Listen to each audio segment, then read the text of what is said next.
Thank you, everyone. While we wait for health to converge, I would like to introduce Dr. Hadiza to share findings from the Living Standards session. Thank you, Dr. Hadiza.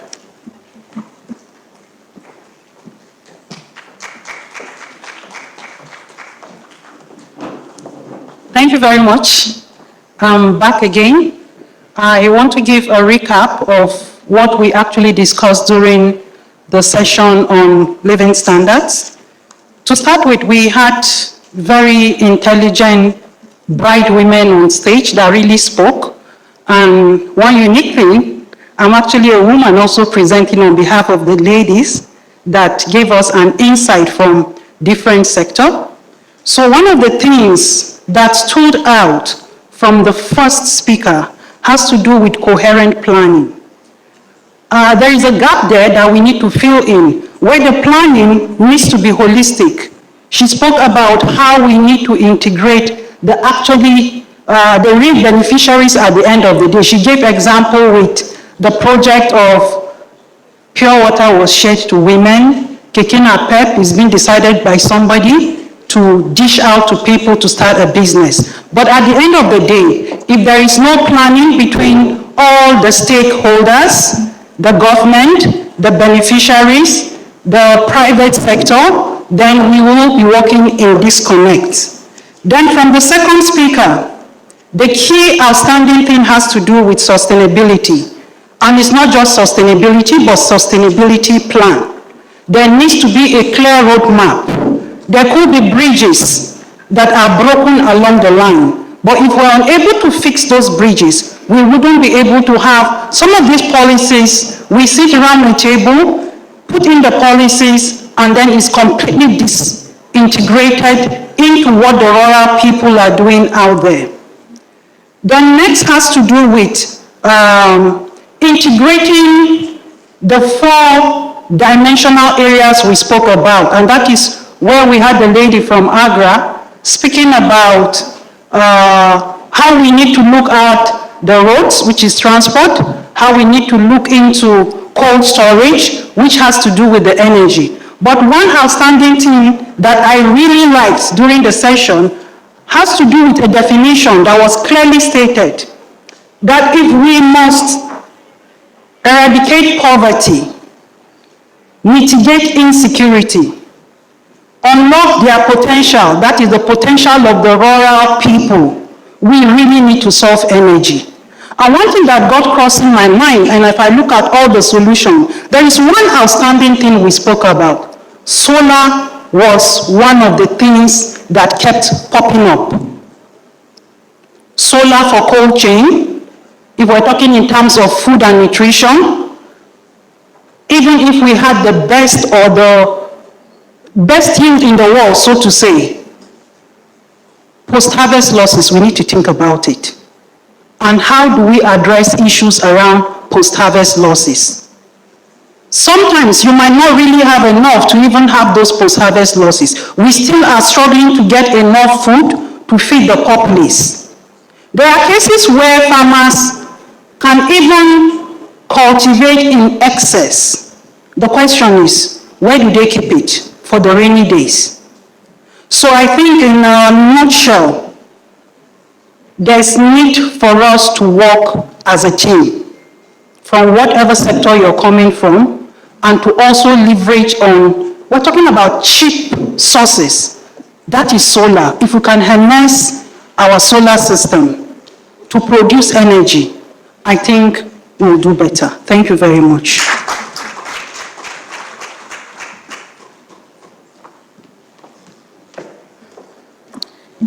Thank you, Dr. Hadiza, for that detailed summary. I'll be calling on the next facilitator, Chinedu Anaradu, Communication Specialist, Association for the Development of Education in Africa, to present findings from the education session. Thank you.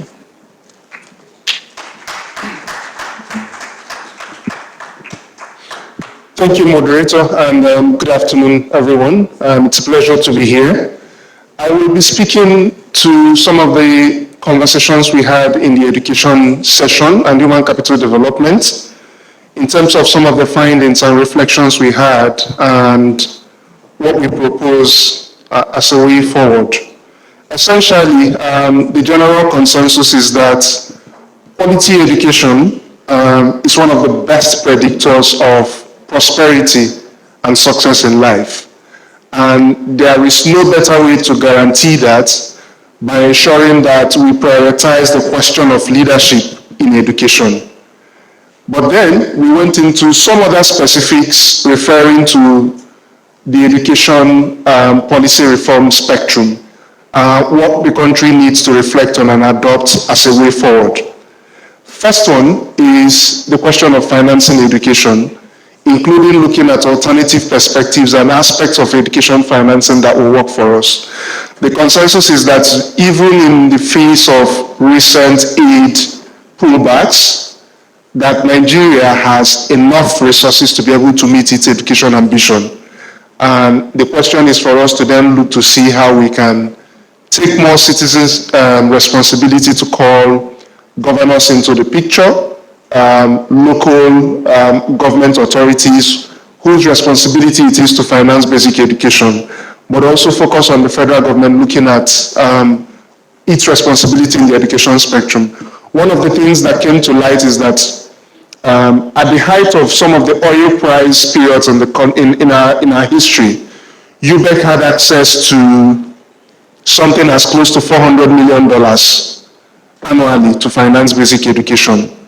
And if you plotted that graph side by side, perhaps on a pie chart, with some other resources that are coming in from outside the country to support education in the country, it blew out everything out of the water. So the conclusion was that there is enough resources. We just need to improve on accountability and ensure that we take governance to task in terms of what we are investing in. The second one is foundational learning. And that is basically the question of education from 5 to about 11 years. And the rationale for that is simple. If you miss out the foundation, all else fails. If a house is built on a faulty foundation, there is no way you are going to have the follow-on education systems achieve measurable impact. And that is some sort of way addresses the issue of the increasing youth disenchantment with education or disinterest in getting learning and taking other parts of life. Essentially, we are proposing that Nigeria revisits and prioritizes the question of foundational learning to ensure that we can get the foundation of the basics very right. Girl child education was also very important or prioritized, essentially looking at the question of equity and access, ensuring that we will be able to meet the education needs or basically empower the girl child in terms of being more educated and contributing a lot more to the country's economy. The essential basis to that is that an educated child who becomes a mother is a very good predictor of a family or a household that goes on to become more successful, impactful and able to lift themselves out of poverty. And then there was a question of what economy Nigeria is building for. Are we building for a service economy, a manufacturing economy, an agro-based economy, or all involved? And the essential reason for this is the fact that understanding the economy you're developing determines how you align your education systems and what you're training the skills for. And then we reflected exactly on ensuring a very strong balance between the industry and skill development institutions, but also determining exactly how we build skills that transition across the continent, keeping in mind the need for us to contribute to the implementation of the Africa Continental Free Trade Area in terms of what the skills we need should be able to do for us in that area. And then the role of the state government or subnational units in financing education. And this is basically because we know that there's a lot of resources sitting at the state level, but how do we build or basically encourage governors and the local government authorities to focus on the question of education? The key answer to that is also active citizen engagement and the role of civil society. One of the questions we explored on was to find out who was in the room who understood Nigeria's education budget for 2025. And I am sure if I throw that question in the room here, not a lot of people will know. If we drill it down further, trying to understand who understands the education budget at the state level, it's likely not a lot of us know. And it's basically meaning that we as citizens are also failing in our responsibility of holding government accountable in terms of its responsibility in education. There was also the reflection on region-aligned education structures. This is basically a factor of the fact that most regions are focused on specific aspects of the economy. If you go to the north where agriculture is paramount, how do we tune the structures or system there to supply the skill set that industry needs? If you go down to the southeast where craft, artisanal skills are very important, how do we skill people to ensure that we are producing skill set that addresses the human capacity needs or the human capital needs of such an industry in those areas, so that education systems and reflections that we have should be basically tuned to reflect on skill needs of each of the subnational units in the country or each of the regions in the country. Finally, I think I also want to bring back the question of leadership again. Without leadership, we will not go anywhere further. Leadership is the reason why Singapore basically built a service-based economy and built the human capacity to address that. Leadership is the reason why countries like Rwanda are looking to build a conferencing economy and hospitality economy and have a TVSD system producing skills or human capital for those industries. So essentially, we need to look at the leadership we have in education and ensure that we define clearly what our ambitions are and how we attune our training system to respond to those. Something else that is interesting to mention is also the question of spending versus investment. And the analogy is very simple. If you walk into a marketplace and pay for services, you spend your money. But if you're building to basically yield returns, it basically means that you are investing. If we do not see education as something that we need to approach from the perspective of investment, we will be back here year after year talking about the same problems. That said, I'd like to thank all the persons who worked with us in coming up with this, and I submit thereof. Thank you very much.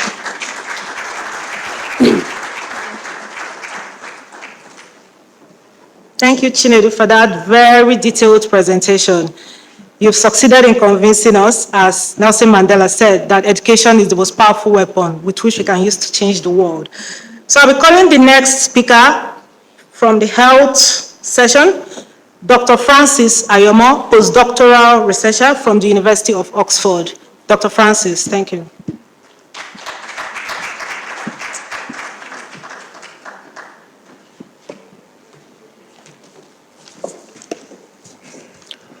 Yeah. Hello, everyone. We had a very interesting session, though short, in the group that looked at the thematic area on health, nutrition, and well-being. And before I go ahead, I just want to say that the summary of all we discussed could be put in one word: trust. And our session started with a presentation that was made by Dr. Nene Kalumi on behalf of the DG of the NHIA, where she highlighted a lot of issues that were affecting our health system and the bidirectional nexus between poverty and health, how health could suddenly make you poor overnight if you have a very bad condition that takes away all your savings, and at the same time, how poverty could also on its own limit access to healthcare and get people into worse health outcomes. She also highlighted the barriers to healthcare, which range from geographical, structural, to even financial, which was actually key to our discussion on poverty and healthcare being linked to each other. But there seemed to be some level of hope, given that the leadership of the Federal Ministry of Health had a strategic blueprint that had a focus on providing financial access to all Nigerians, which the National Health Insurance Agency had keyed into and has been working a lot to see that more Nigerians have access to healthcare, which at the level, the indices show that at least 20 million Nigerians have at least one form of health insurance or the other. And she concluded by reminding us that there are still a lot of opportunities for advancing social protection systems and financial protection for Nigerians, given that there's a lot of political will, there's increased efforts at financing the health system and building data systems that would support social protection and health insurance system. And she ended with a call to action, asking all of us to work together to advance intersectoral collaborations to bridge that gap in poverty and reduce the number of people that continue to get impoverished as a result of the healthcare challenges that they faced. We moved into a very interesting panel discussion where we had insights from two amazing speakers who talked to us about different areas that link to the health sector. And we started the discussion talking about how we bridge geographical access, and we got great insights from Dr. Ifunanya Elodibe, the CEO of EHA Clinics, where she talked about understanding community needs before we even try to intervene, because many a times it appears that we are in a rush to do stuff for communities without really understanding what is the problem. And she gave us a very remarkable and memorable example of the local pharmacist or PPMV in her village, Mr. Oliver, who everyone trusts. And even if you set up a hospital and you don't build the kind of trust that the community has in Oliver, you don't get people coming down to your facility. So the key message there was that to bridge geographical gaps, we need to think inward, use what is existing within the community, and see how we advance, build on that, while we try to, in the long term, strengthen our systems. We then looked at issue around financial protection and had some insights from Dr. Onyemachi, the CEO of the State Health Insurance Agency leads in the country, where he talked about how, although we have made some progress in having 20 million Nigerians covered by health insurance, there's a lot more that can be done if we can build trust, because the people themselves will be the advertisers of the health insurance scheme. But he emphasized one major issue, which was quality of care, and how poor quality care was limiting the advancement of health insurance, and there was a need for stakeholders to do a lot more to improve quality of care, because at the government level and the insurance agency level, monies were being given to facilities, but there was a problem about how well do these facilities optimize healthcare. Moving on, there were discussions about human resources for health, to see how human resources for health could be optimized using digital systems that are tailored to the problems, to the local context, and make sure that these digital systems do not end up being more complications. And finally, we talked about strengthening the governance systems for healthcare in Nigeria as it relates to social protection and health insurance. And one key word that also came there was the issue of accountability and the role of civil society organizations. So I think finally our workshop ended with a call to action for everyone to make concerted efforts to increase health insurance in Nigeria with an emphasis on quality of care, but also to see that we leverage existing solutions on the ground while planning long-term to improve healthcare and reduce the number of people that are pushed into poverty because of healthcare needs. Thank you very much. Thank you, Dr. Francis, for the summary. So we are going to go to the next session, and that's feedback.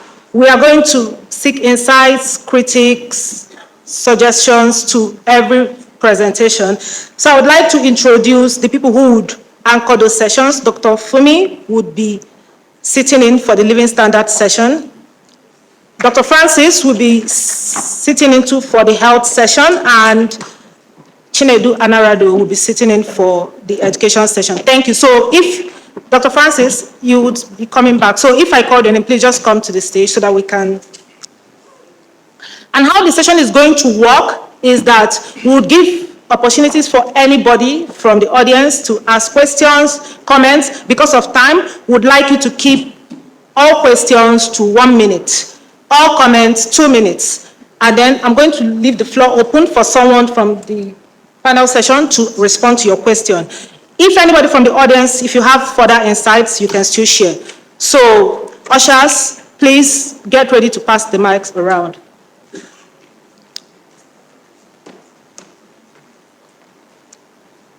So the floor is open for, if you have any question, just raise your hand, and question, comment, insights, and they would come over to you. Thank you. Ushers, please. Okay.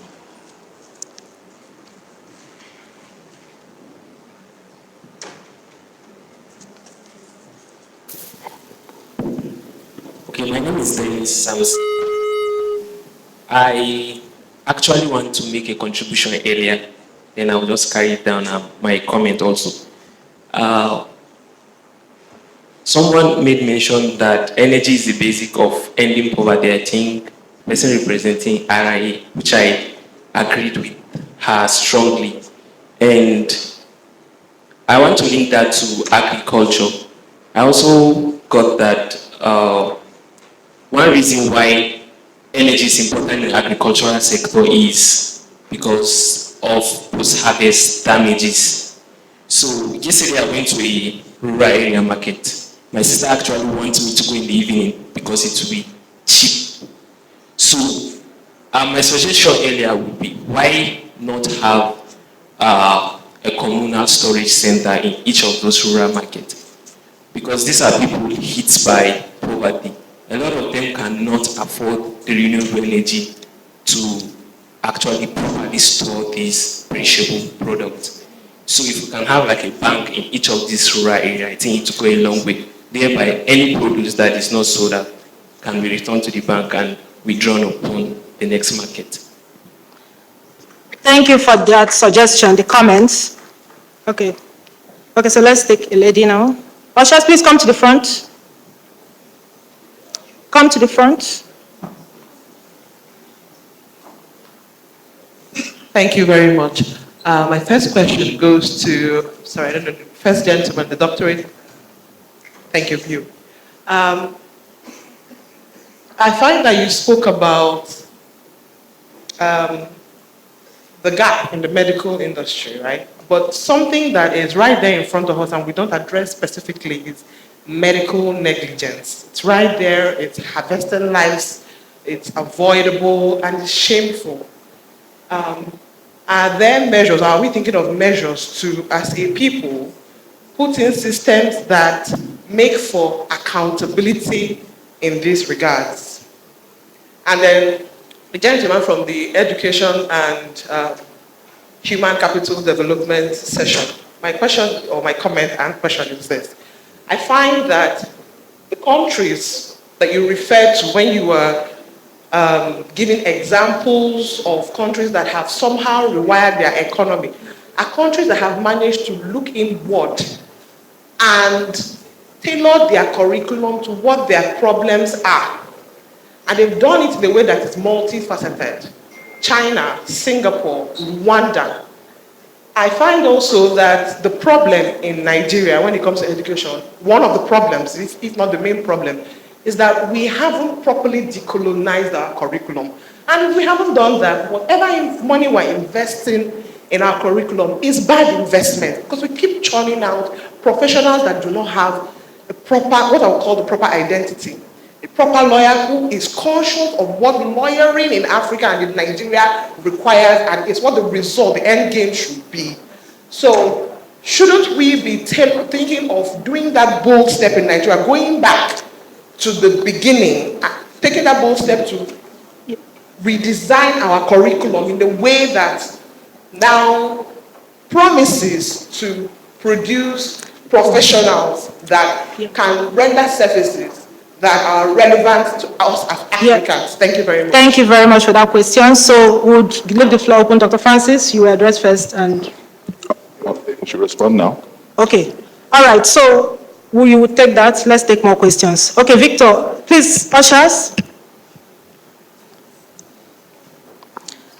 Ushers. Thank you. All right. Good afternoon. My name is Victor Aliko. I'm a senior economist at the Nigerian Governors Forum.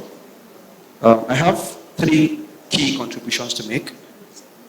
First, I agree with Dr. Chinedu. Sometimes I quite agree that funding can be a challenge, but not exactly true. For instance, if you look at education, Nigeria is spending almost the same thing Cameroon and Tanzania is spending on education, but the outcomes are better in Cameroon, in Tanzania than what we have in Nigeria. So while funding might be a challenge, the little funding we have, how are we utilizing those funds? That's a huge issue.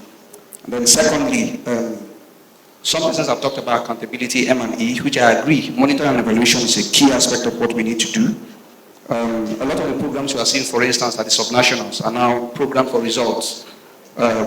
You do a particular initiative or program with your funds, and then you get to be reimbursed based on the outcome of what was seen on the field. So P4R, program for results, and then M&E are strong options for us to explore as a country. And then the third and the last contribution I have is, we have talked about innovative financing, and I think one key area we should look at is Africans in diaspora. For instance, if you look at last year, Nigeria got about $20 billion US. That's about 60% of our annual budget was what was brought in inflow from Nigeria. Especially if you look at the Southeast, they have a lot of people in diaspora. So Africa created a region called State of Africa in Diaspora, SOAD, and they are doing a lot around seeing how they can galvanize Africans who are outside the country to bring in some of these remittances to support funding. Thank you. Thank you. Thank you for that comment. Okay, so let's take her. Okay, thank you. Good afternoon, everyone. My name is Chinasa Collins-Ogbo, and I work at an organization called EFINA, Enhancing Financial Inclusion and Advancement. So I have a comment first. So I think that what connects all three people together, or sectors that you're representing, is leadership or institutions, right? And if I think of institutions, you start to think of who are the leaders behind those institutions. And one of the key challenges that I believe we have is the weak institutions. And then you ask yourself, what is making those institutions weak? And if you think of the leadership and the education, then you start to also ask that, you know, what is the problem we need to solve first? Is it education? Because I do agree that energy is fundamental, but then it's also, but who are the people that are going to drive the energy sector? So I do think that energy is very critical.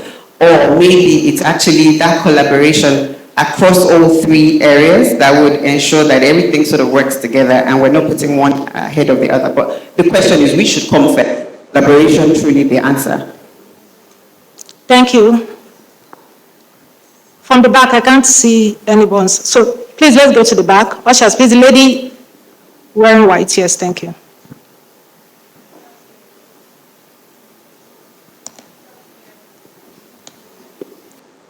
All right. Yes. My name is Adenga Buluwatife. I'm a senior legislative aide to the Speaker of the House of Representatives. So my comment is to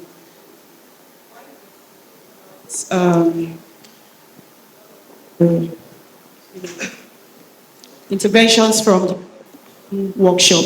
You talked about foundation, you know, like what be doing for out-of-school children. I'm going to be speaking to the issue of out-of-school children. What we should be doing to for out-of-school children at the foundational level. So my question is, how about out-of-school children that are in their teenage years, right? We talked about the foundation, and part of what you mentioned was ensure those children get like nursery education at the basic level, which involves not just literacy and numeracy and all of that. I think you also talked about, I'm trying to remember the last thing we talked about during the workshop. So my question is that, how about out-of-school children that have passed that foundation age? So now I know that there is an intervention from UBEB that is called Accelerated Basic Education,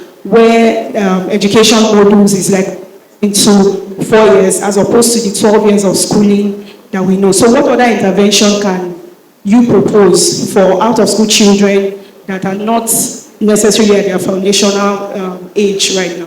Thank you. Thank you. Please, we'll take one or two more questions, and let's take the young man here. He's been raising his hand since. Thank you. Thank you very much. My name is Chukubiki Manomajuru. I still feel we haven't answered that first question. what kind of economy are we actually aspiring to, especially in Nigeria? Because when you talk about us doing foundational education, there has to be a goal in mind. You know, all around the world, you would have heard the phrase American dream. What is the Nigerian dream? What are we aspiring to? Why take me through a system that will take 4 to 12 years of my life, and I come out and I find that I can't fit into that same system? So before we start talking about foundational, and this issue of foundational, let me point out something. Yes, the foundation does not just stay limited to numeracy or literacy. You're talking about mind condition. Let me just give a quick relatable example. If you've been scrolling through Instagram or TikTok or Facebook Reels, you will see certain videos, and some of them they will put a caption and they will say, China is living in 2050. And then they will now show a very amazing innovation. That is the mind conditioning. They will show you how they train their students from a very, very tender age. And that is already conditioning the mind for where they are going to. So if we are saying we are going towards an agrarian economy, then from that foundational basis, while we are teaching them A, B, C, D, let's also teach them that there's something like planting, there's something like agriculture, there's something like harvesting and all those things. Thank you very much. Thank you. We're out of time. Please, she's standing because let's just allow her, please. Please, yes. Please, because of time, 1 minute, please. Thank you. Good afternoon, everyone. My name is Mary Ope. I would speak to the education sector issue. First of all, I'd like to say that along with the attendance, improving attendance for school children, do we also want to look at the capacity gap of teachers in the education sector? One of the things that is increasingly showing is that the skills development, even among the teachers who are supposed to pass this knowledge to the children, is lacking. And the investment around that area is not too strong. You have also the policies driving at making degrees in universities to look more attractive than even the colleges of education, where even the colleges of education now are being upgraded to universities. So education now looks like only people who don't find other lucrative jobs are the ones going to education. And these people are the ones who are expected to improve education at kindergarten, secondary levels. So how do we bridge that gap? How do we make it better and train people who are supposed to pass these skills? Thank you.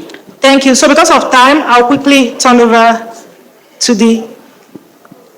Please, okay, just one last question in 45 seconds, please. Ushers, please, to him. Thank you so much. Thank you. I just want to ask the education man, how do you address, given that Nigeria is faced with a lot of issues of security, how do you address education gap among displaced people, IDPs and the rest? Thank you.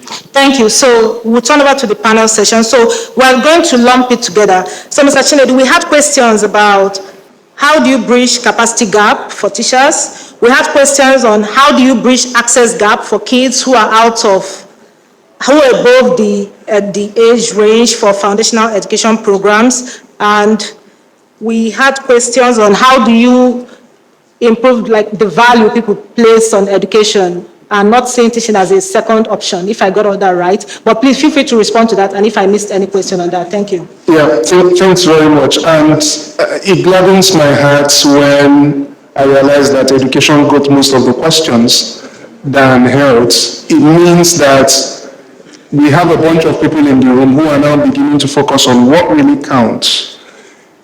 Like I mentioned during my presentation, education is the single predictor of prosperity in any society. Go and look at history. Those who were able to find models or opportunity to skill themselves, open their minds, expose themselves to new ideas and teach themselves skills, commanded the most income in any industry. If you as a whole, and I would like to bring it down to a household level. If you grew up in an environment where your father or your mother went to school and there was a concerted effort to get you into school, it was with a view in mind. The growth trajectory of that family does not ever go below flat. It starts at flat, and then over a period of years, following an investment in skilling the mind of the younger ones, you then see a gradual movement. The other thing I like to say, and this is based on personal experience, is that an educated person who is skilled and is self-aware does not ever wake up and look for food. Never. You don't go into that poverty. You may not meet some of the luxuries you demand in life, but what you need to do with your knowledge, with your skill, will ensure that at the very least you can provide for the basic needs of your life: food, shelter, and clothing. And if you achieve that, in an African context, you've exceeded a level. So let me come into the specific questions. My sister here spoke about decolonizing our curriculum. What I have to say is that yes and no. And I've witnessed several efforts at a continental level, at a national level, to revise curriculum. Everything has to be tied down to the question we asked: what economy are we building for? I will give you a good analogy. If you get recruited in next year, right, and next year puts you in the energy practice, and you don't have the energy skills,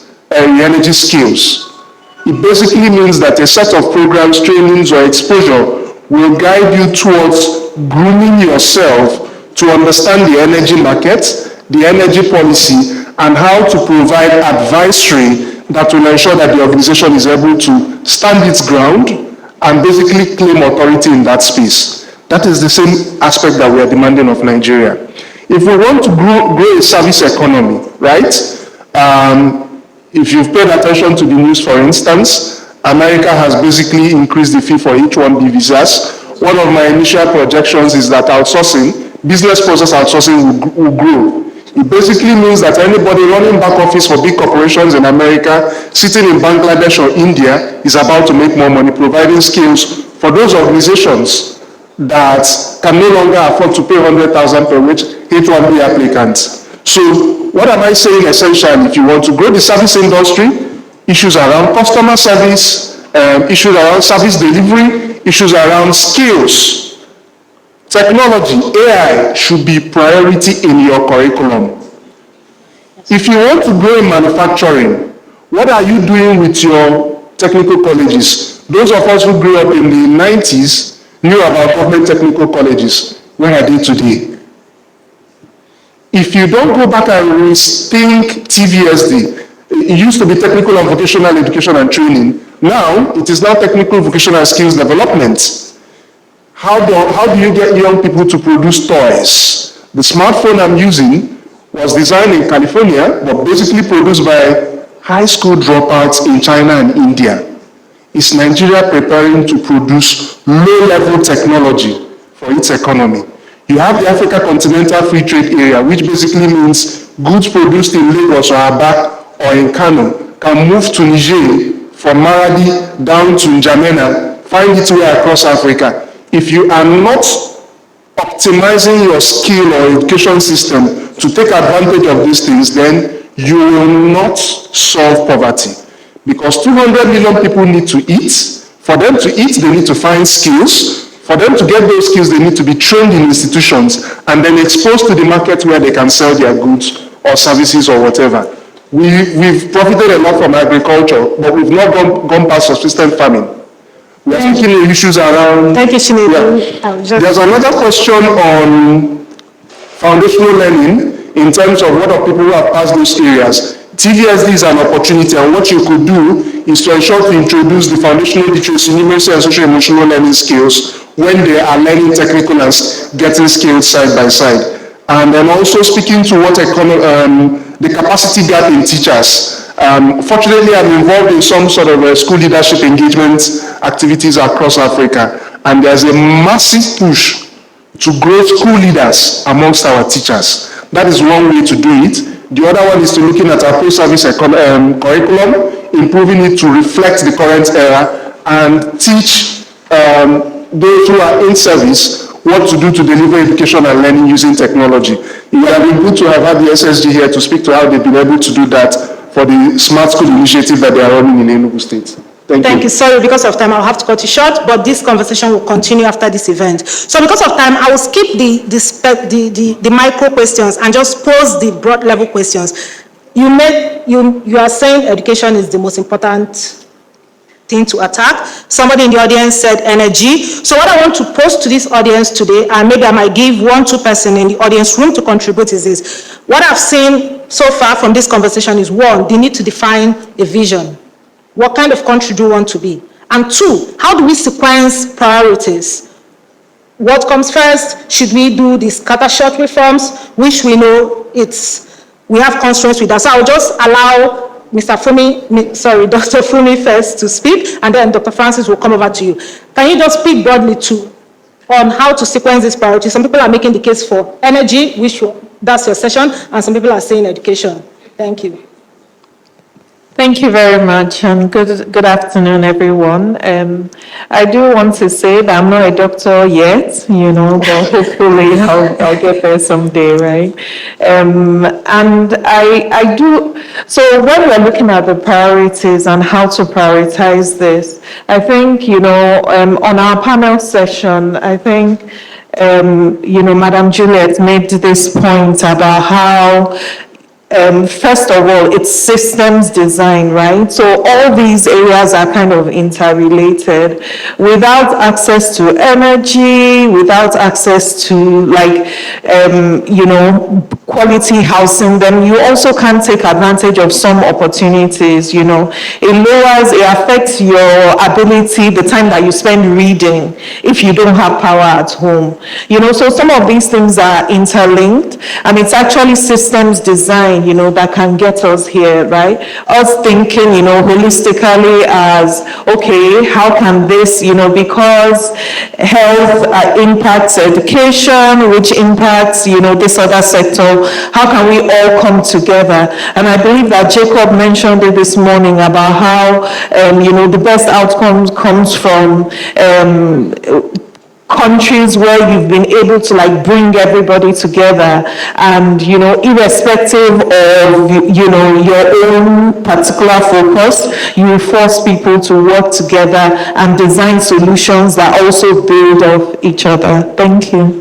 Thank you. So, Dr. Francis, I'll give you room to speak to that question, because you're also always advocating, it's health. So please, can you just speak broadly on that? Thank you. Yeah, it's an interesting debate about what should we prioritize first. And not because I'm in the health sector, but I would say, just on a lighter note to challenge Chinedu, if you prioritize education, but that child dies before he's 5, where does that future come from?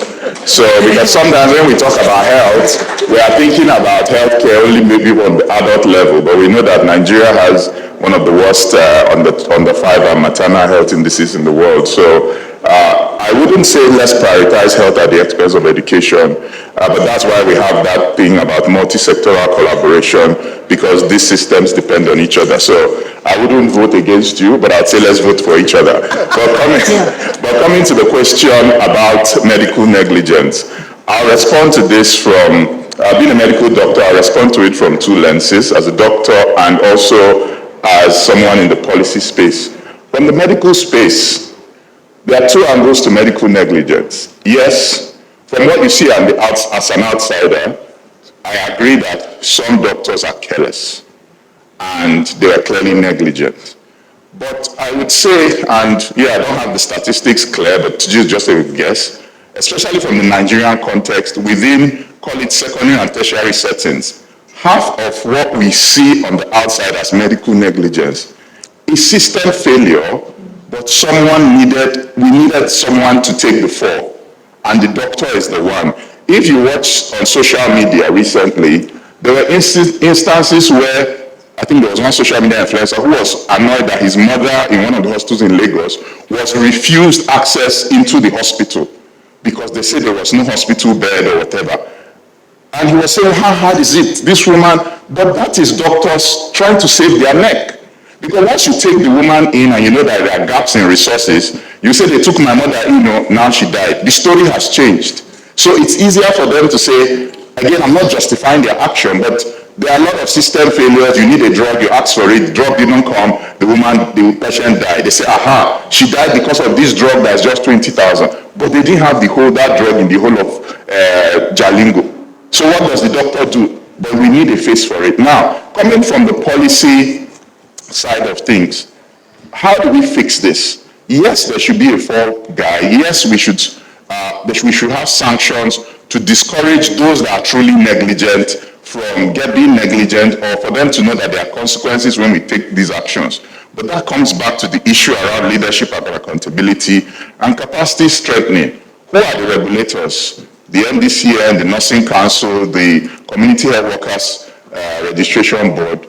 How strong are these institutions? Someone made a comment about weak institutions.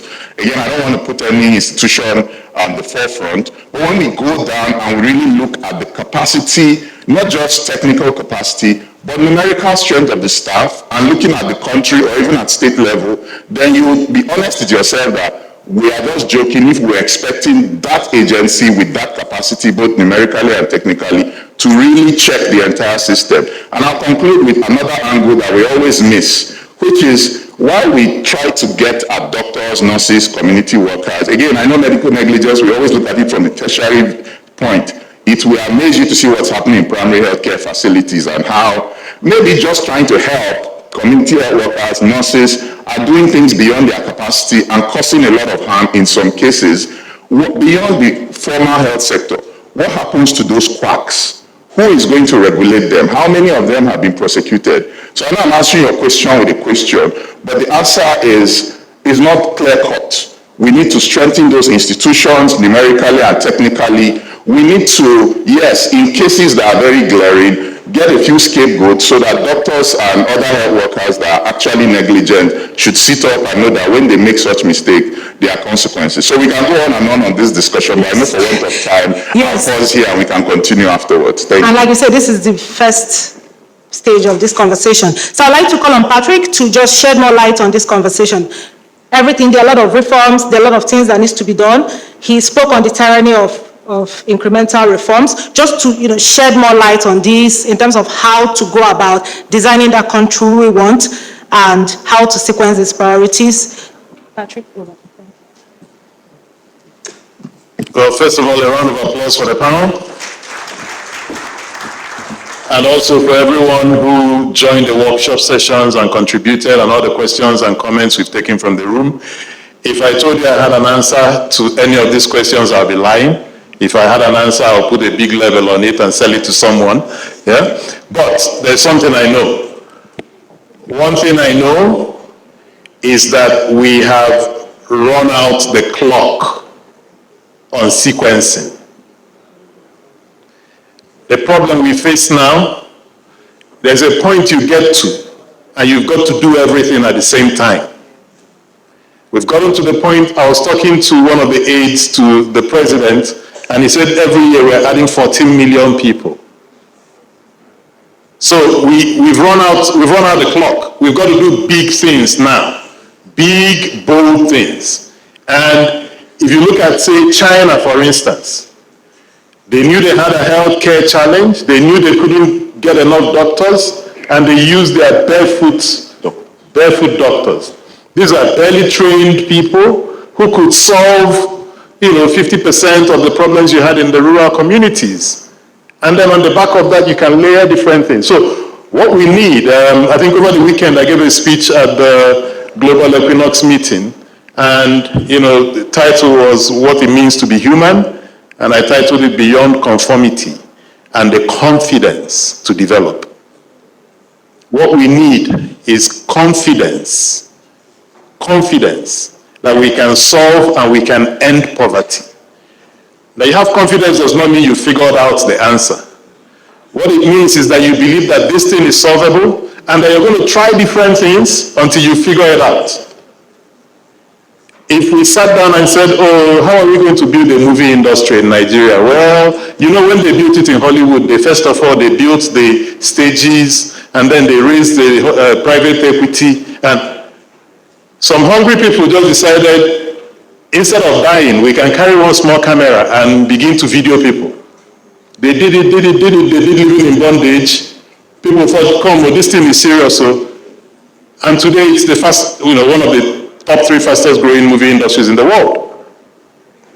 Some people thought we can sit here and be waiting for education and waiting for jobs, or we can start doing this thing called Afrobeats. And they'll get together, they'll play something. Throughout this summer, all of Europe was dancing to the video. Yeah? So we've got to do big, bold things. We'll make mistakes, but we'll figure it out. Yeah? And I think that's my takeaway. That's the idea behind this whole thing we're trying to do. To convince Nigerians that we can end poverty in a generation. Don't ask me how we're going to do it. I don't know. You have the answer. But that if we bring people together, we can think about it, convince ourselves, and we can do it. Yeah? On that note, let me say that the conversation can't end here. What we've done with this first session is to say, what are the elements that need to be in a policy for it to work? We'll go to lunch. We hope that a lot of these conversations will continue. We're now running 30 minutes behind schedule, which is terrible. Let's do lunch in like 30 minutes, then get back into the other workshop session and think about implementation. Yeah? And when we come back, we discuss again, and hopefully we can get everybody out of here by 5 o'clock. And subsequently, we'll tell you where all of these ideas, how we intend to but articulate all of these ideas and ensure that it amounts to something. On that note, thank you so much. Let's head out for lunch, and we'll continue. Thank you. Please, if the presenter for the job creation session is here, please just indicate so that we can proceed. What of governance? Olivia. Olivia. Please, I need you to find the presenter for the job creation and governance. I don't know what's going on. Thank you.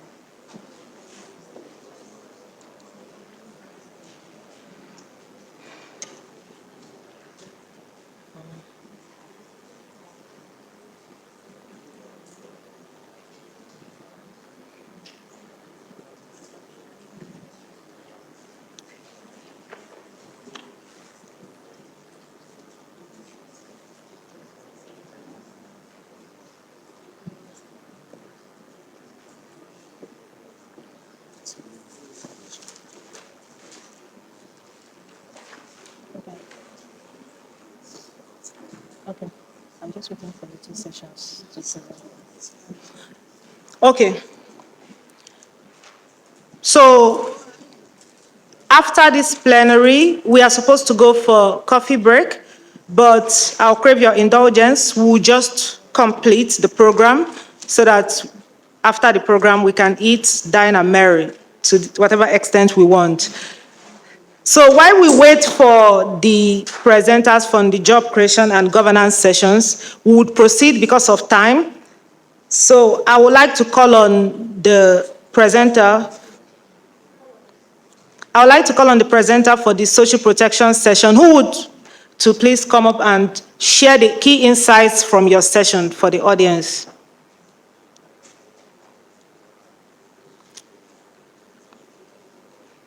Ndidi, are you taking this? Oh, Khadija, you're taking. Okay, all right, Khadija, thank you.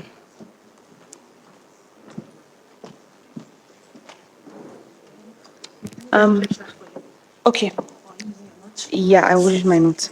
Hello, good afternoon, everyone. I am Khadija Shuaibu. I'm a policy research analyst with the Security, Peace and Development Business Unit in Nextia. So we had 4 major questions towards the end of our session.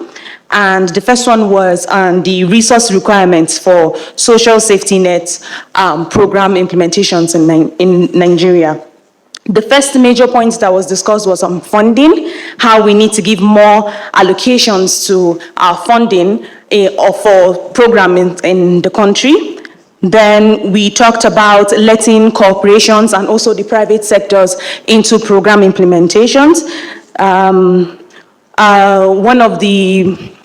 One of the participants also mentioned how we can use, kitchens in the country where they can give food, maybe during the weekends to people, and food and just basic relief materials. Then we also need a comprehensive data to lean in, and we also need well-trained people to execute these programs, not just go around picking people, individuals that are not up to the task to come and, implement these programs. Then the second question was on the stakeholders needed for these implementations. We mentioned high-net individuals, Christian organizations and churches, and also mosques, and also CSOs with resources that can be pulled in to ensure that these programs are implemented properly.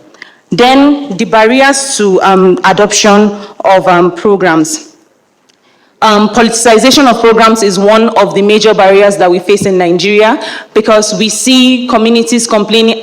One time I had a focus group discussion in Kaduna for the spring program, and the beneficiaries were telling us how people, only a certain part of the communities were entitled to these relief materials whenever they came to, whenever they came for program intervention in their country and in their community, sorry. If you don't know somebody, you cannot get whatever it is that they are sharing. So we need to depoliticize our programs. And, monitoring and evaluation is also a problem. We need to use third-party monitors to know the results matrix of, programs that are being done, how far have they gone, where needs to be developed on, and that. And then financial inclusion, I already mentioned that. And also, the last but not the least, we must also learn to celebrate success. Nigerians, we have a problem of not celebrating the success of our people. We do not believe that we can achieve certain things, so we need to, work on that. That will be the end of my presentation. Thank you very much.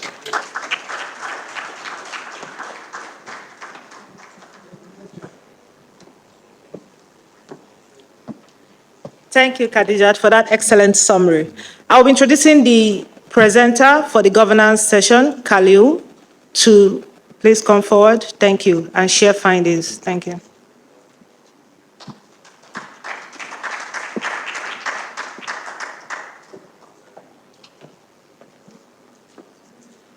Thank you very much.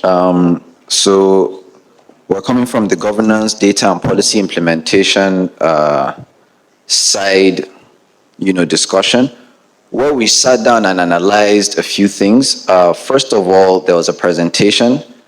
What we essentially said is, look, nothing about governance can be achieved without first of all, the political will. So how do we achieve this? We achieve this via the following.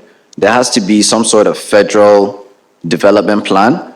The federal development plan has to cascade all the way down to state level, to which I highlighted that we should also have an in-between where we have a regional development plan as well, whether it's the north, southwest, southeast, and south-south, and so on and so forth. Then at the sub-national level, we discussed where you need to have the state development plan, your MTSS, your medium-term sector strategy, you need to have your MTEF, your expenditure framework, and so on and so forth. Then you need to have your budgeting process that will reflect said vision that you have for your state. And then this needs to also cascade down to the sectoral policies that you need to implement, and then also the institutional frameworks, the laws that need to drive said policies. And then, of course, these institutions that have been created need to have the right type of pipelines, capacity, individuals that will man and lead these institutions to develop the necessary policy implementation that is needed. We spoke about issues concerning the challenges. There were a lot of talk about cultural, political inhibitions, to which we said, look, if you take a look at the delineation between politics and governance, we need to begin to evolve, especially in our democracy, similar to how you have in America, where 200-300 years later, if I'm a politician in America and I help elect a president, then once the election is won, I step aside, and then we get the best and the brightest to come into governance to do governance, right? We need to be able to begin to demarcate this in Nigeria. It's not always about political settlements and all these things that end up politicizing our economic development and poverty alleviation policies and initiatives, we need to begin to think along those mindsets. Now, the solution towards job creation that we discussed was we need to have government-enabled private sector-led growth, whereby even if you do your cash transfers, the sustainable way for anybody to live a meaningful life is for them to have a job in a company where they're being paid meaningful wages above inflation for them to have a meaningful life. You know, they need to have healthcare, education, proper safety nets in the economy, and so on and so forth. So subnational economies need to have this sort of mindset. And then what kind of mindset are we talking about? We agreed, or rather postulated, that the past generation has failed us as a country. It's not a debate anymore. And then it is now up to us to not just speak the English, but to begin to implement what is being spoken about. So we said we need to now evolve towards, rather than this client patronage system, rent seeking that we're all used to in governance, we need to evolve into ensuring that we create wealth. You cannot tax poverty, okay? You need to begin to understand how are you going to create value, how is this value going to be created or translated into wealth creation. Then you can begin to talk about taxation, social safety nets, healthcare, education, and other social services across the board. We then spoke about issues concerning gender sensitivity and gender inclusion within the governance architecture in every single subnational and federal structure, where we said the data needs to be accurate, there needs to be, have a lot of integrity. You need to identify where women are not included, where you need to intervene as a government to begin to be able to give them the chance to participate.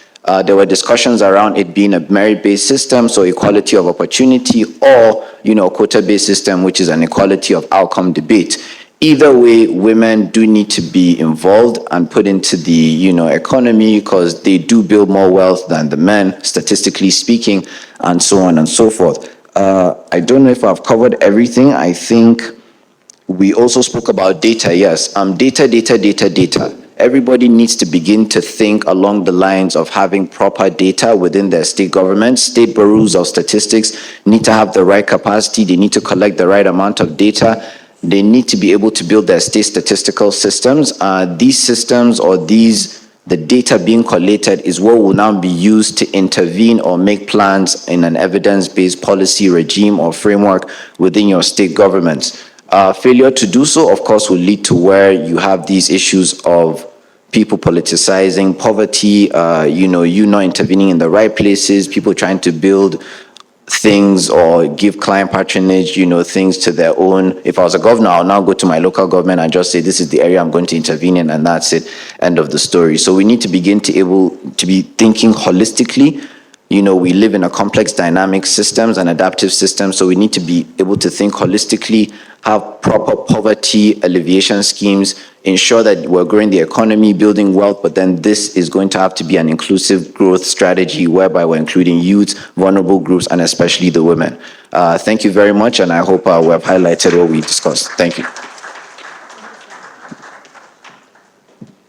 So I'll be inviting Mercy Mayakovsky to deliver the insights from the Job Creation and Financial Inclusion session. Thank you.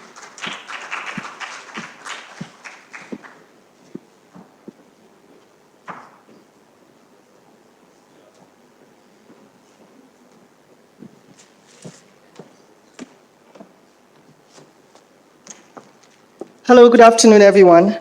My name is Mercy Mayaki, not Mayagaski. I'm representing the team that focused on job creation and financial inclusion. During the session, we looked at those who had, who are more likely to be excluded from jobs and the financial inclusion space. And we did find out that it's more of women, youths, and people living with disability.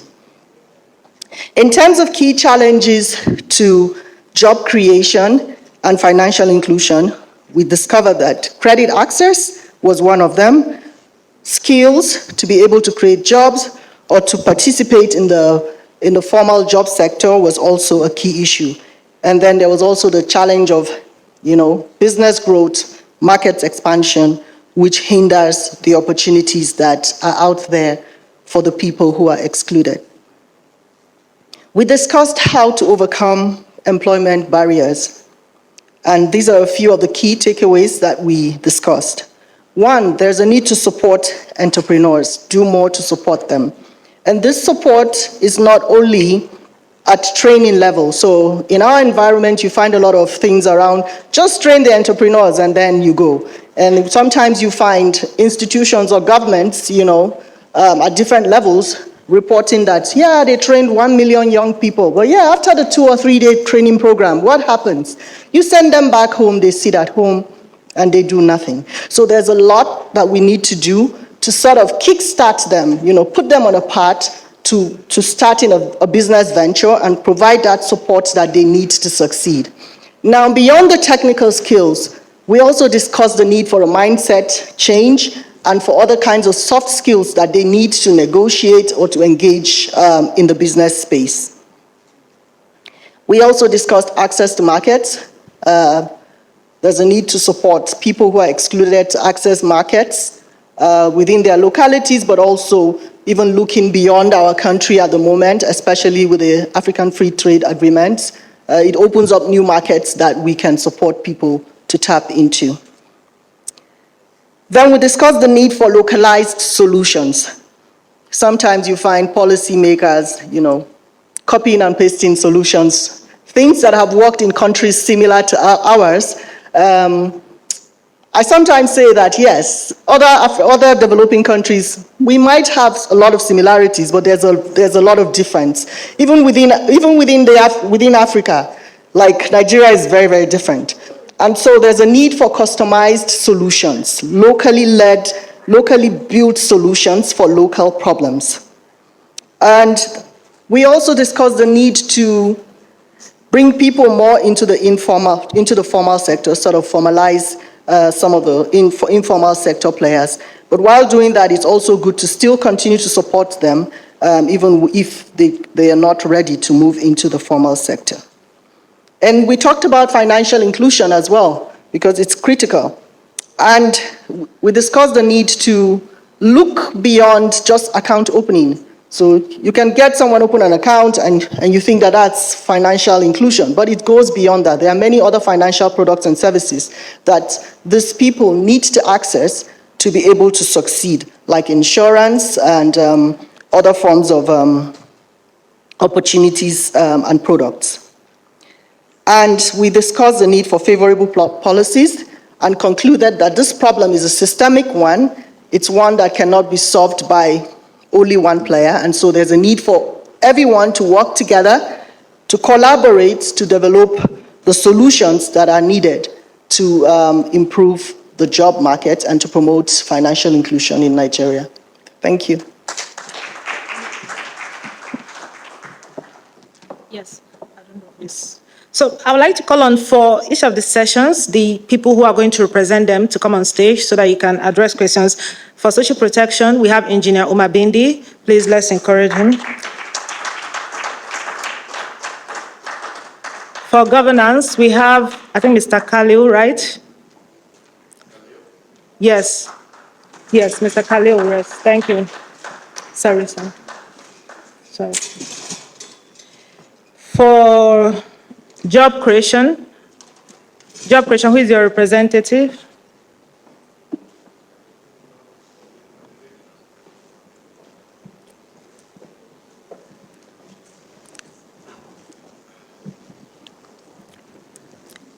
Is Ms. Mercy the representative for job creation?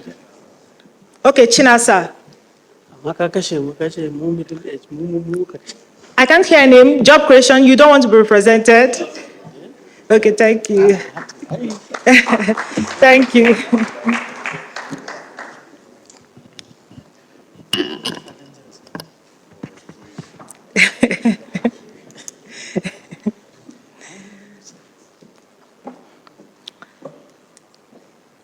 So we have just 30 minutes for this session, and we're going to be 15 minutes for the question and answer session, and we're going to be brief. So if you have a question, comment, please, in 30 seconds to 1 minute, share, and any member from the panel can respond to that.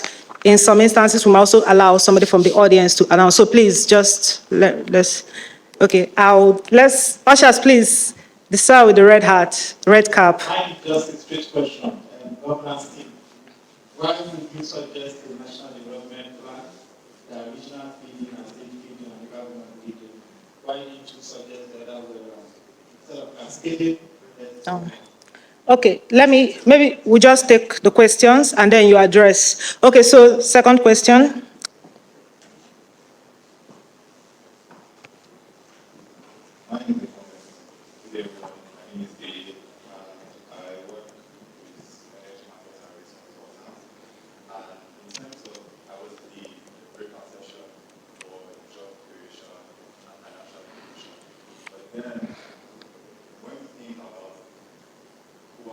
Most affected, consider persons with disabilities, consider youths, and consider women, right? But then, before the job creation can even happen, we see that when it comes to clean energy, one find that women are always at the front of it because they cannot participate in economic activities, but they have to go and look for, political controls like firewood, and they're disadvantaged twice. First of all, they cannot learn skills. Secondly, they cannot participate in economic activities. So if we are talking about creating jobs, how do we address the energy problem? That's even creating these barriers, for more women's access to opportunities. Okay, thank you. Okay, yes. Yeah, thank you. My question, my name is Anil Otsumai. I work in the energy access space. My question is directed to Engineer Binde, yes. It's about the challenge that data interoperability poses to our efforts to have a robust social register for particularly people who understand. What's the challenge around just getting all these data sets into the silos to speak with one another? So the folks who work in financial inclusion have a register for PDM if you get a bank account. If your child is born with a passport, you need to get NIN. You have various other data sets that you collect. If you want to sign up for a SIM card, you collect all this. So what's the challenge in getting all these data sets to speak with one another? Next year you'll have this thing with the new start switching. I believe you have to test those who have money and those who should be getting some sort of financial. So at what point do we get this data set to speak together? How does already this as well? All right, thank you. Please, can you give the microphone to the person at his back? Yes, he's raising his hand. My question is for the area of governance. We talk so much about transparency in governance. So Nigeria signed up for OGPS in 2016. There's OGP local government. Just a few local government actually make commitment to make governance transparent at the local level. So my question is, why are we not leveraging on an already existing platform? Why can't we make local government and state government make commitment towards OGP? So if I can walk to any government office and ask for any data document, they will frown at me.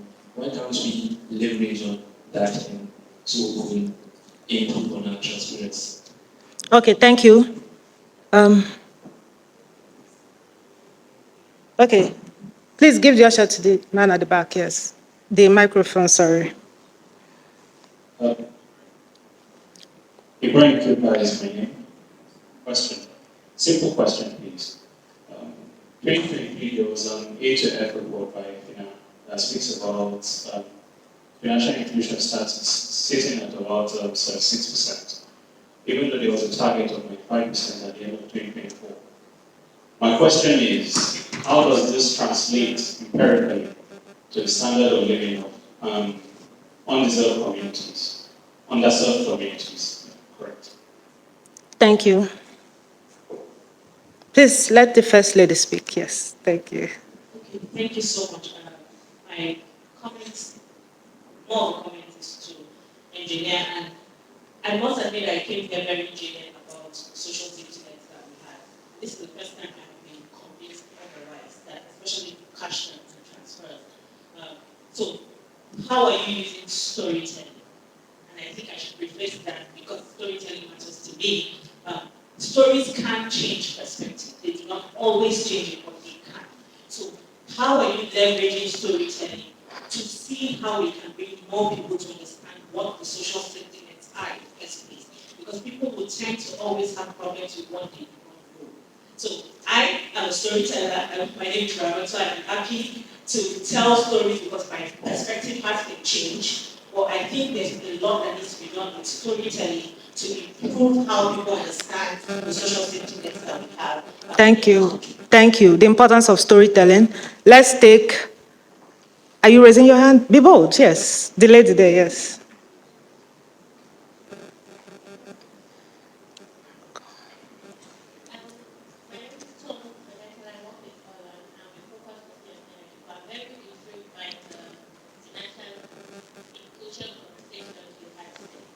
And I wanted to know if any consideration has been given to, from a cultural perspective, a big of culture, and I know that in reality of many of our lives is that we have domestic help, we have a lot of workers that fly beneath the radar, like way beneath the radar. And any consideration be given to how to kind of give maybe incentives to their so informal employers to pull them into the financial. This is something that you know, even if it's legal and they're working. Okay, so we'll just give the panel some time to respond to some of the questions, and if there's still time, we'll take from the audience. So the first question, let me start with the question around why would, if I got it correctly, why should the plan cascade from top down instead of designing it? And I would leave the floor open to Mr. Kaliu, and then Engineer Bindi, you can also contribute to that. Thank you. Okay, I'll answer the question with a question.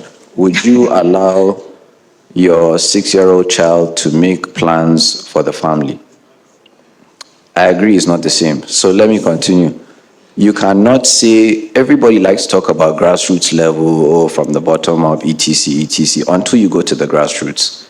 The quality of the chairman we have in this country, you would agree, is not up to par. In fact, this fiscal autonomy thing that was celebrated, I would only celebrate it if we begin to elect quality leaders at that level to be able to solve the problems that we need to solve.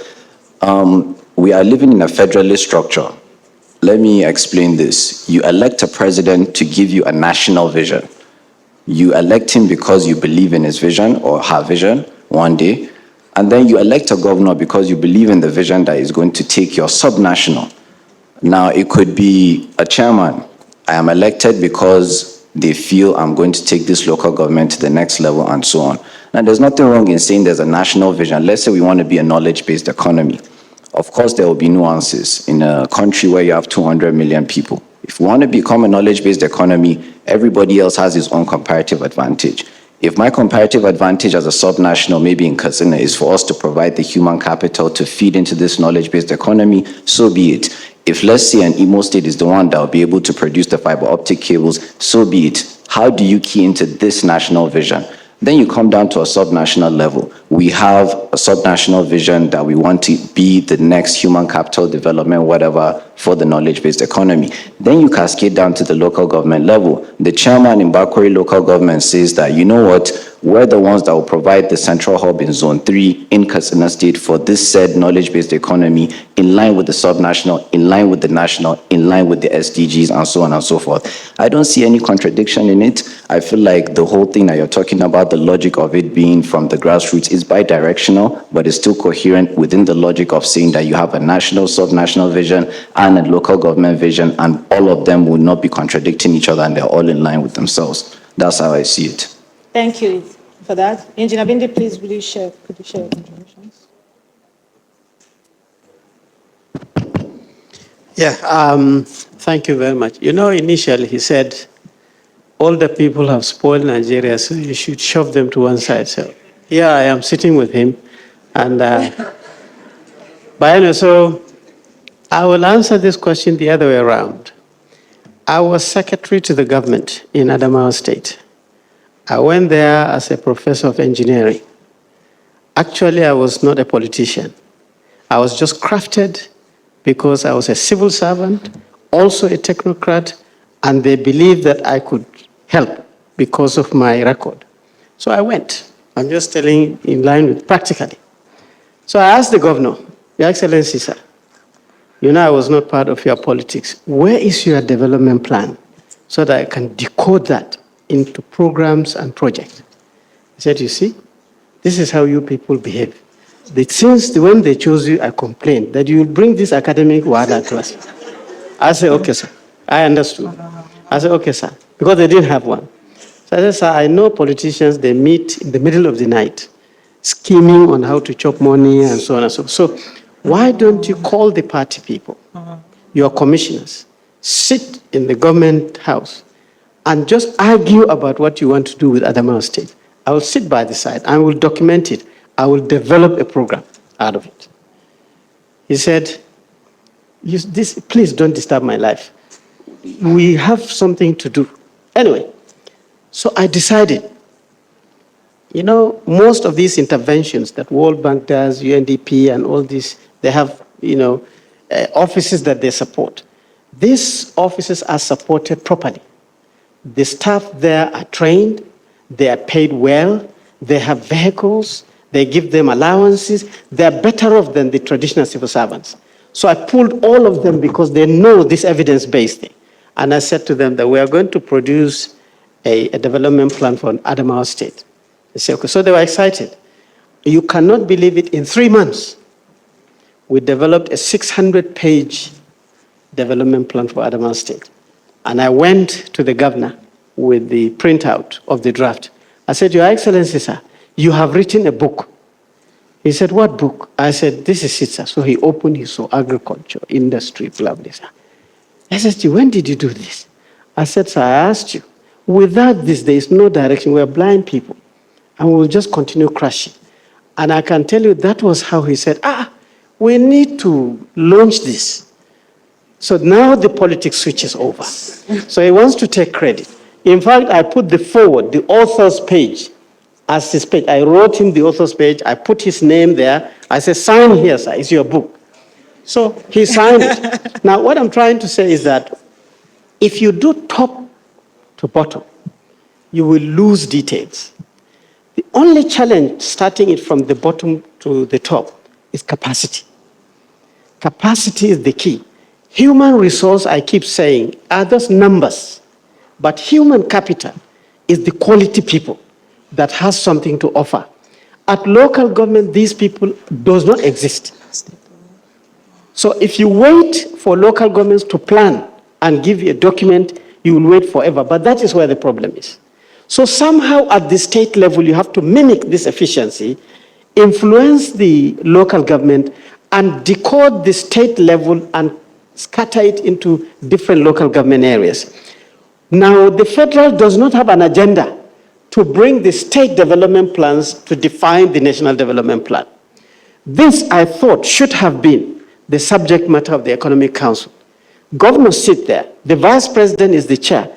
Why can't you say, instead of quarreling and arguing about National Social Register, showcasing yourself as I'm the best person who is doing over, what do they call it? These bridges that are crossing all over the place in the state. Flyover. Overhead bridges and underpasses. Oh, I have given the police 20 vehicles and so on. Why can't you sit and convincingly say that this poverty of women not delivering well, young people not schooling, skills not adequate, drinking clean water is shameful. We want to overcome this, and you cannot do this with this.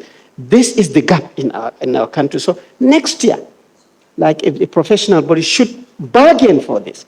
You must be able to penetrate the Economic Council. Make a presentation to say that, look, we have 6 states. Look at their books. Collect Enugu State, they have one. Collect Adamawa State, I wrote one. Collect it and say, Your Excellency, sir, lobby first from the Vice President. And then say we can produce a national development plan or blueprint or whatever based on real needs. Possibly, this may be very difficult to break, even if there's change of government. But the way we are going, if you do, I've been in government for a very long time, since 1999, I've seen transitions till today. And we're still discussing about one tiny little problem.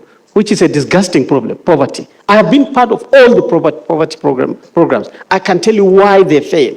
I am even disgusted to talk about it. But this country, with all the capacity and capability we have, all the diaspora power we have, all the money we have, we cannot actually put a viable document on the table that we can actually insist that it should be sustained for the next 10, 15 years. It's a shame.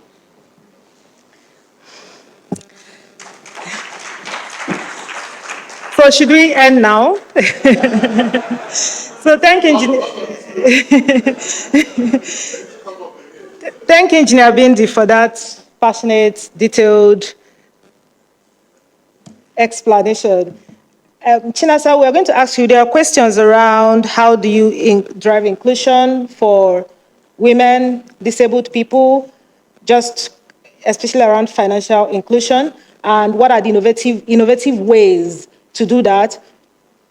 We might still have 5 more minutes to just come back to Engineer Bindi and Mr. Khalil to just home back on these plans. If the problem is well, I have the right to ask a question as well, because I think since 2000, we've had a series of very rigorous development plans, even from the Obasanjo era, had the national plans, we had the plans at the state level. So is the problem lack of plans? People argue that the plans are coherent and well-developed. So let's just dig more into that. I'll come back to you on that. So Shinasa, please, can you just speak to those questions? Thank you. Okay, thank you very much. So I'll start with the gentleman's question on the A2F, which is a flagship survey that we've been running for the past 15, 20 years. And your point about financial inclusion, the progress, and what it really means. Let me first start by saying that financial inclusion in itself is not the endpoint, it's a means to an end, right? So what we find is that there's been progress recorded in Nigeria over the past 15 years. We're now at 64% formal financial inclusion and 74% overall inclusion, which just basically means the combination of both formal and informal. Now for us at EFINA, it's just the starting point to start the conversation about why people need to be financially included. But more importantly, the end goal is to take them out of poverty, to economically empower them. And so our 5-year strategy now is how do we move from financial inclusion to economic empowerment? But the data is where it all begins from. What is the A2F data telling us? It's demand-side data that helps all the actors in the ecosystem, policymakers, service providers, to know exactly how to design solutions that actually meet the needs of the people in the market.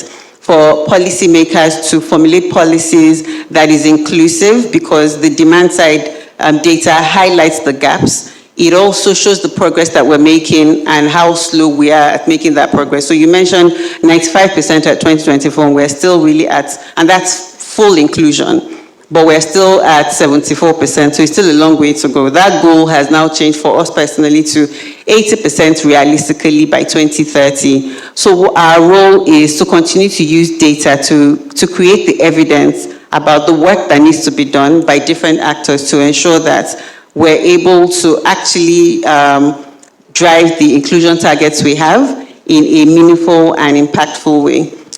To the question about the vulnerable population, so again, it's using the data evidence we have to understand first it's to highlight the gaps within those sub-segments, the people with disabilities, the women, and the poor people in rural communities. It's a starting point to help us engage the right partners in terms of, okay, this is where we see the gaps. Can we do a deeper dive into why this is? Why are women more exposed to being excluded? Why are they more prone to exclusion? And then we understand the cultural nuances. And what someone said is, women are not homogeneous. So the woman in the north is different from the woman in the south. So again, that data is a starting point to start to get deeper dives or deeper insights into the nuanced needs or challenges of these groups of people. and then we can engage service providers to design solutions based on those nuanced needs. So basically, I work as a market facilitator is to be at that intersection of the policymakers, service providers, the beneficiaries themselves, and use data to inform solutions that are effective and are sustainable. Yeah. Thank you very much. Just 3 more minutes for this question, just to push back to the points raised by Mr. Khalil and Engineer, maybe not the points you raised, but in terms of saying that we need to, let me put it this way, attributing our problem to in terms of the solution, designing a coherent plan as one of the insights that emerged from your question. So my pushback is this.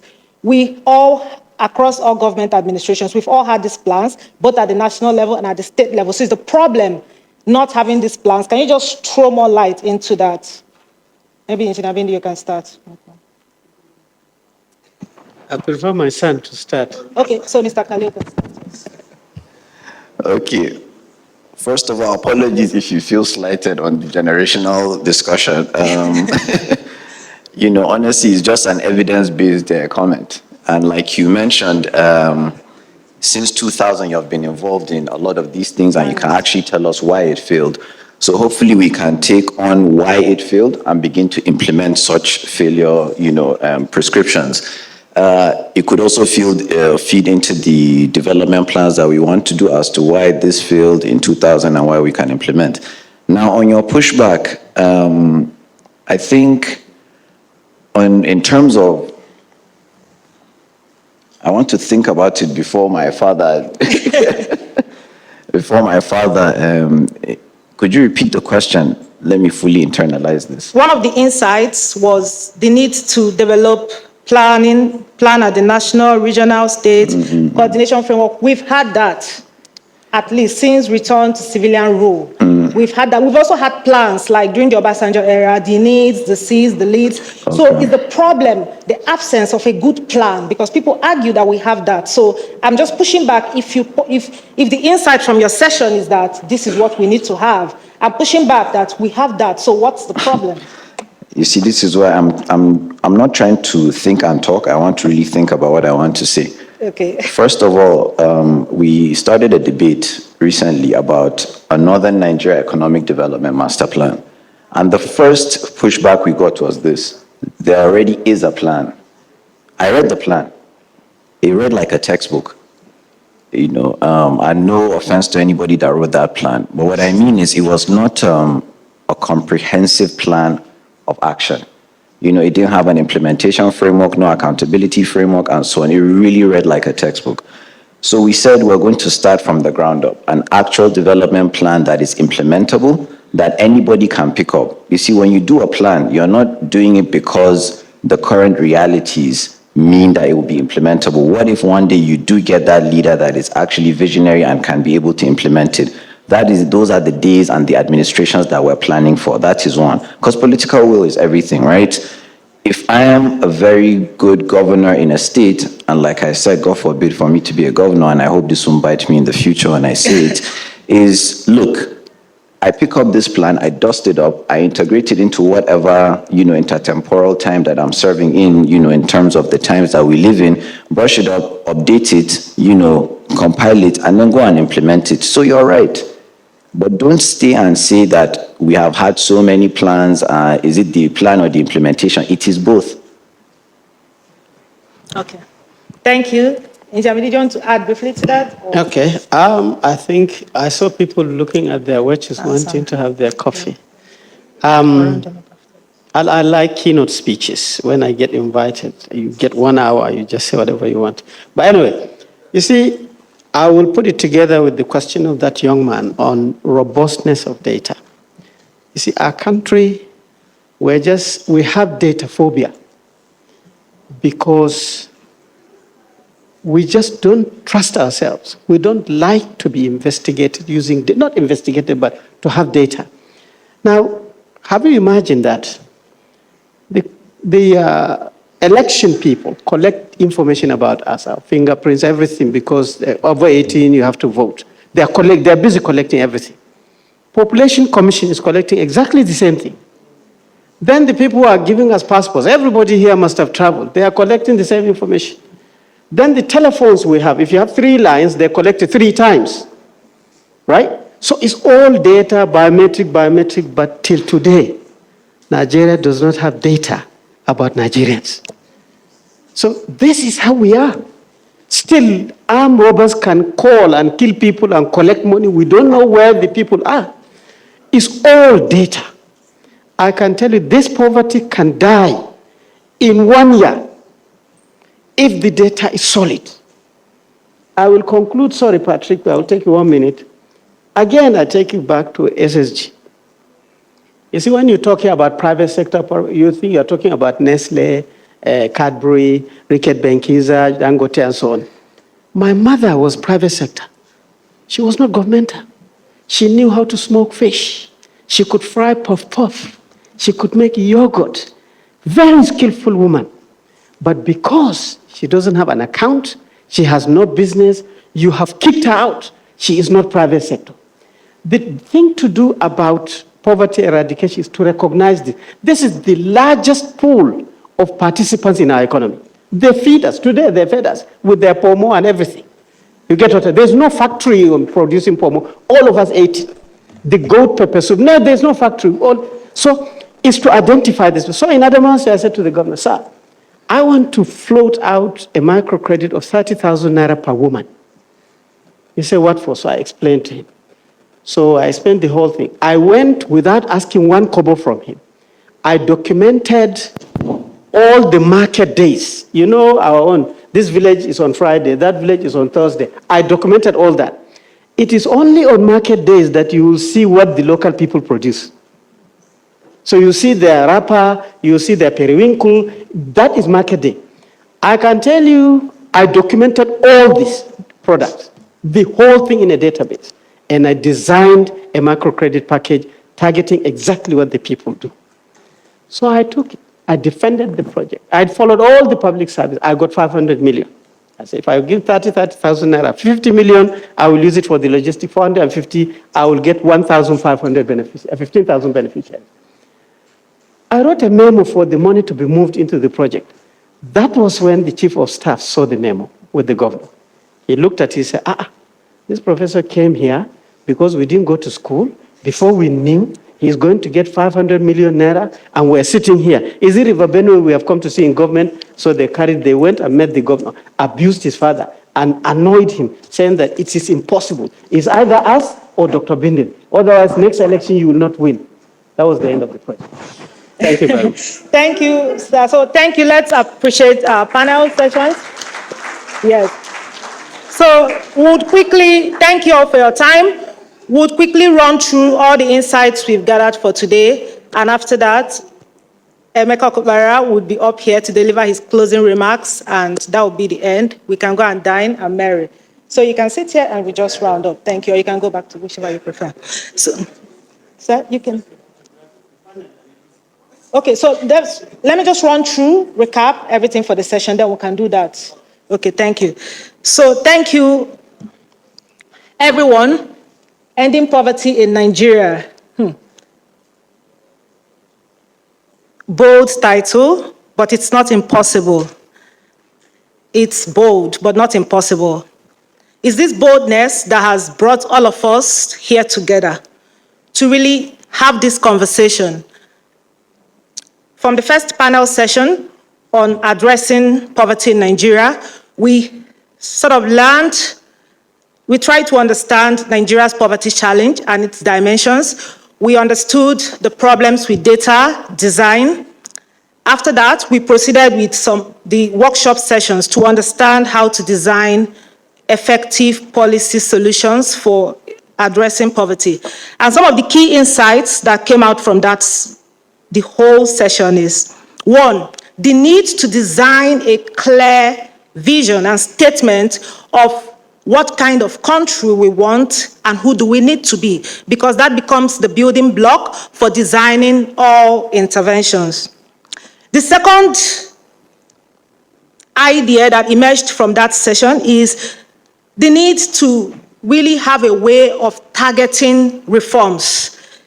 Some argued for sequential incremental reforms. Some pushed for specific sectors like education as the building block, energy access. Some, like Patrick, argued for big, bold reforms. Other insights that emerged from that session is the need for citizens and civil society to be very participatory in government. We need people to hold government accountable. Again, people discussed the need for contextual solutions. We don't want, the imported solutions would not work. We need to understand Nigerian problems and design Nigeria solutions to those problems. And then finally, people spoke about the need for data. We are at the point where we need to design evidence-based solutions. After that, we moved to the parallel section, the workshops on designing implementation strategy. From that session, one of the key insights that also emerged was the need for evidence-based policy design, still the conversation on data. Another key point was still the need for contextual solutions. Designs must be locally designed and locally led. A key point that emerged from that session is the need for planning, and not just planning, coordination and the institutional framework to deliver these plans.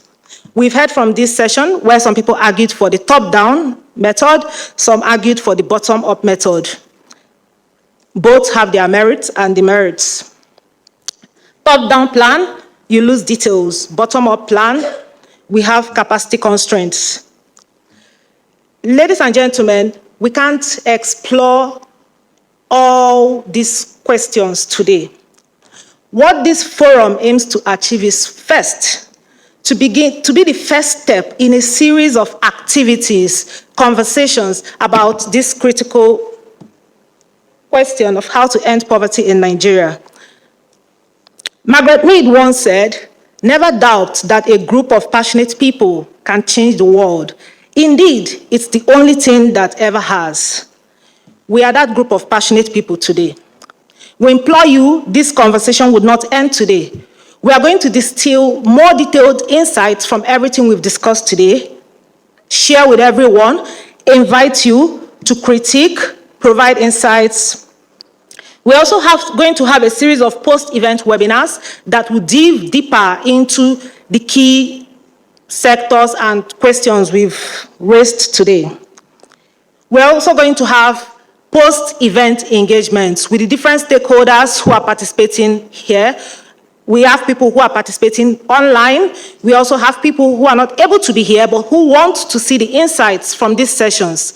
So we are going to have that. And as Engineer Bindi has said today, would include the National Economic Council amongst the people we are going to push forward. I'll stop here just to thank everyone again for your time. Thank you for your contributions. And at this point, I will invite Emeka Okobara, founding